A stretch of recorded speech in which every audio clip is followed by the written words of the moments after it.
Day 4, Purpose. As I was doing research for the movie script, I read a lot about teenagers and depression. Did you know that 1 in 8 teens struggle with some sort of depression? If that's you, let me just say you're not alone.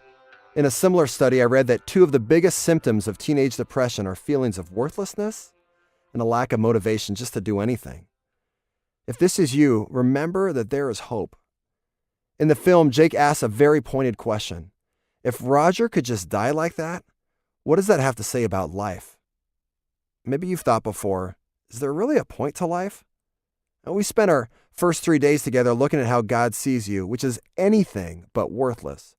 But it doesn't just stop there. God doesn't just sit there admiring you all day, and he doesn't just want you sitting around all day thinking, God admires me. He's got way bigger plans for you than that. I remember the first day I first got to experience this. I was in 9th grade. I was at a winter camp with my church. And I definitely wasn't a bad kid growing up, but I was the one who always got kicked out of Sunday school for cracking jokes in the back of the room.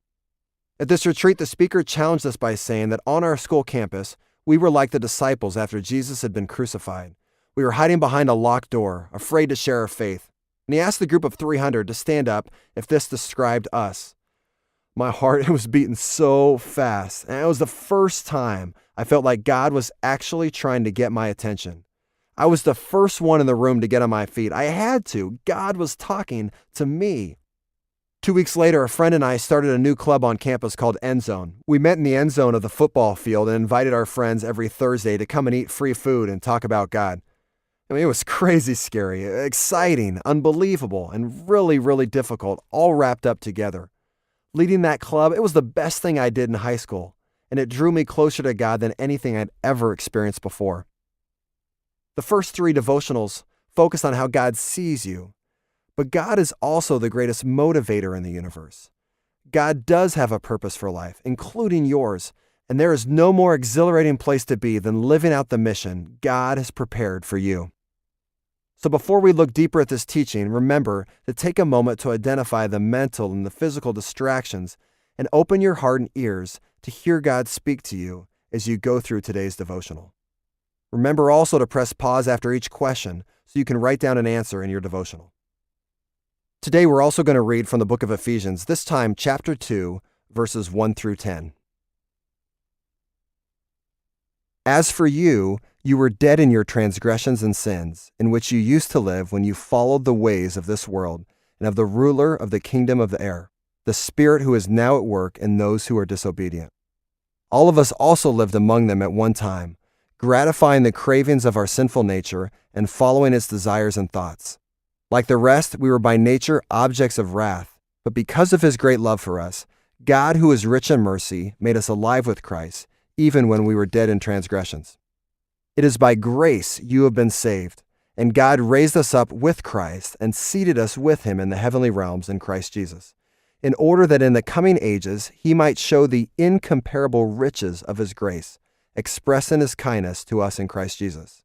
For it is by grace you have been saved, through faith, and this is not from yourselves, it is a gift of God, not by works so that no one can boast. For we are God's workmanship, created in Christ Jesus to do good works, which God prepared in advance for us to do.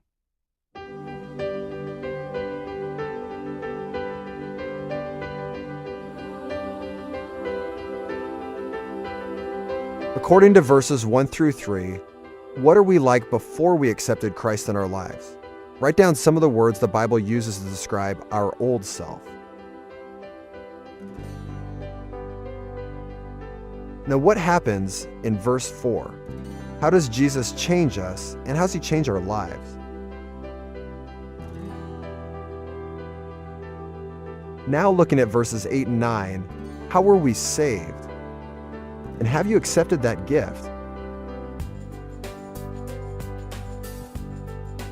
And let me say, if you haven't accepted God's gift, hey, once again, I'd say check out www.devo2go.com and click Accept God's Gift. Now, verse 10 is one of my favorite verses in the whole Bible. Another word for workmanship is the word masterpiece. God looks at you and says, masterpiece.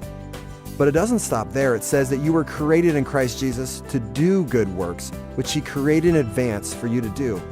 And you get this? You're not saved by your actions or works, but you were saved for action. And not just any run-of-the-mill action, but a mission specifically for you, one God had in mind before He even created you.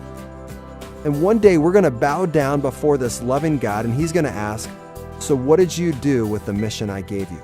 And if you have no idea what God has in store for you, that's okay. But spend some time today writing a prayer to God asking for direction. And if you think you might know where God's calling you, write it below and then pray for God to give you strength to truly live it out. And hey, one last thing.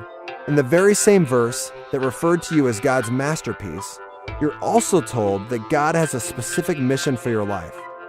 When you live out the mission God created for you, it's then that God whispers in your ear,